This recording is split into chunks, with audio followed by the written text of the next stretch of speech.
Assalamualaikum warahmatullahi wabarakatuh. Alhamdulillah wassalatu wassalamu ala rasulillah Sayyidina ibni Abdillah wa ala alihi wa sahbihi wa mawala. La hawla wa la quwata illa billah, amma ba'da. Sahabat studio, sahabat Al-Fusa Studio dimanapun berada, pada kesempatan kali ini kita akan membahas tema yang berjudul siapakah mahrum kita. Kadang kita itu masih bertanya, apa itu sebenarnya mahrum? Apa itu mahrum sih? Bismillahirrahmanirrahim.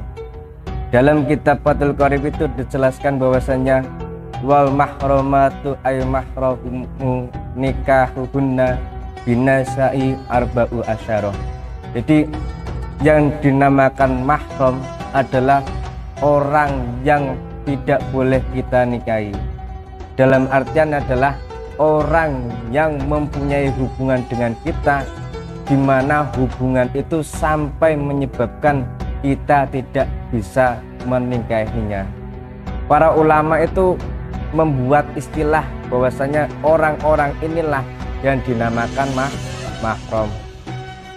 Ciri-ciri, ulama juga menyebutkan ciri-ciri atau tanda-tanda orang itu bisa dinamakan mahrum kita dengan apa? Dengan ketika kita menyentuhnya, ketika kita menyentuh orang itu, wudhu kita itu tidak batal.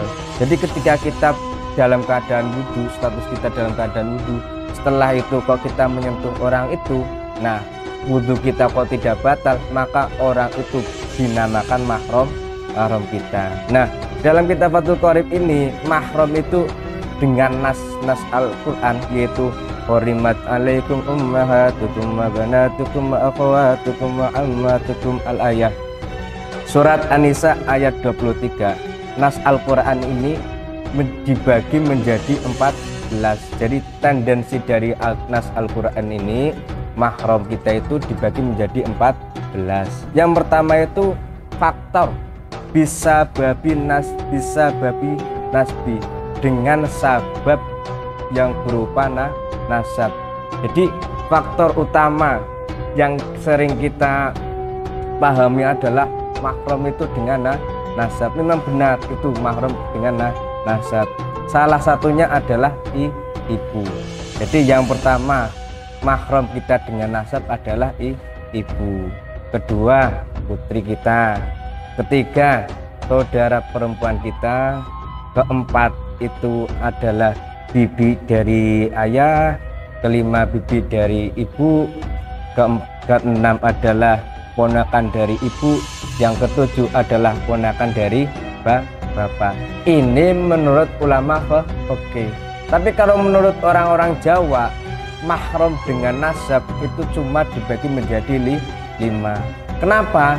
Karena orang Jawa itu tidak membedakan antara ponakan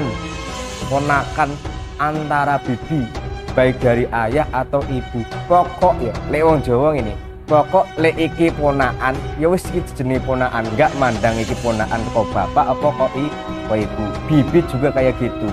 Bibi dari bapak ya kita manggilnya bibi. Bibi dari ibu juga kita manggilnya bibi.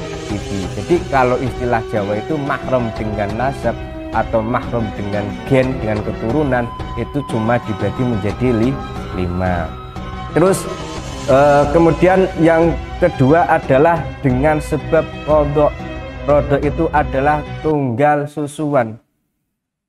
Birodoi wa huma al-um murdi'ah wa ukhtu minarodok. Jadi dibagi menjadi 2. Yang kedua itu adalah dengan sebab rodok. Jadi rodok itu tunggal susuan. Contohnya itu kanjeng Nabi. Kanjeng Nabi itu pernah diasuh sama Halimatus Sa'diyah. Nah, Halimatus Sa'diyah inilah menjadi ibu kanjeng Nabi, yaitu ibu rodok.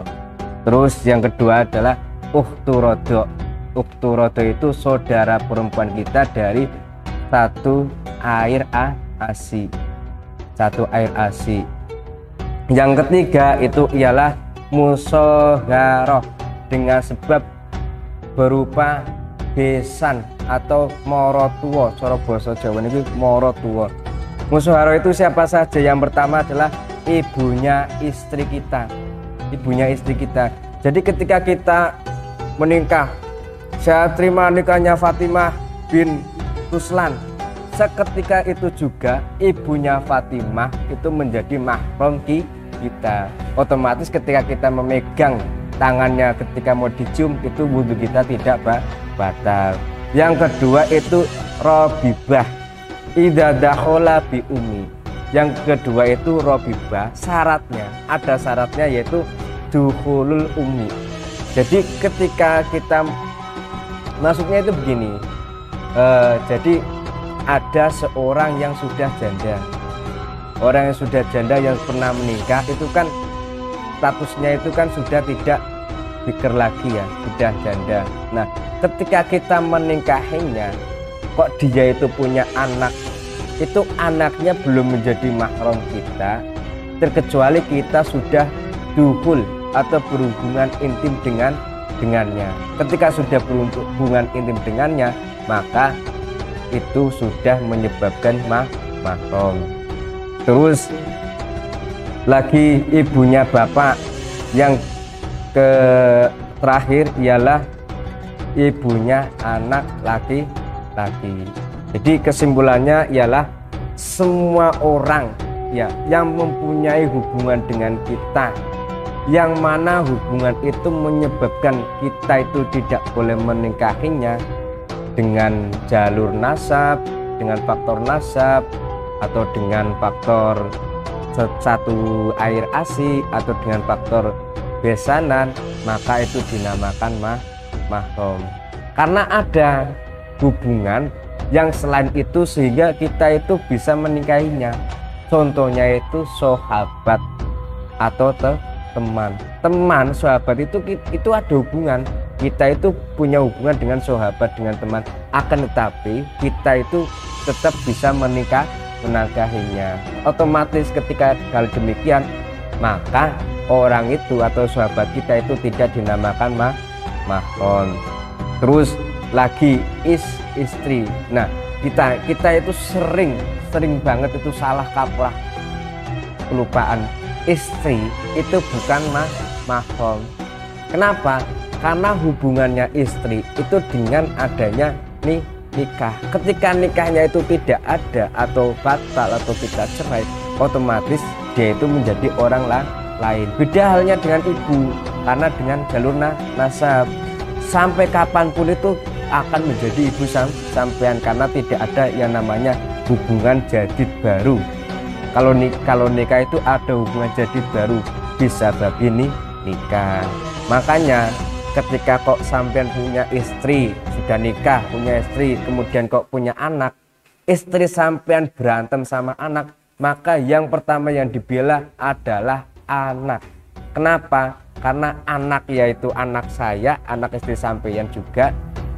Ketika kok sampean itu sudah pisah, itu akan menjadi anak sampean, tetap juga anak istri sampean, cuma istri sampean itu tidak menjadi istri sampean lagi karena sudah pisah.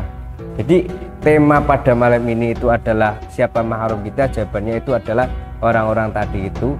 Nah, alasan atau tendensi kenapa kok kita harus mengetahui mahram ini adalah sebuah hadisnya Kanjeng Nabi yang berupa la yahluwanna rijalu bimro'atin illa madhi mahram.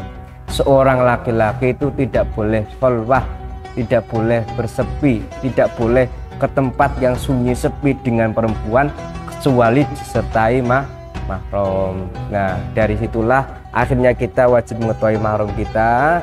Nah, ternyata kita sudah bahas semua orang yang punya hubungan yang mana hubungan itu bisa menyebabkan kita tidak boleh nikahinya, maka dinamakan mahram.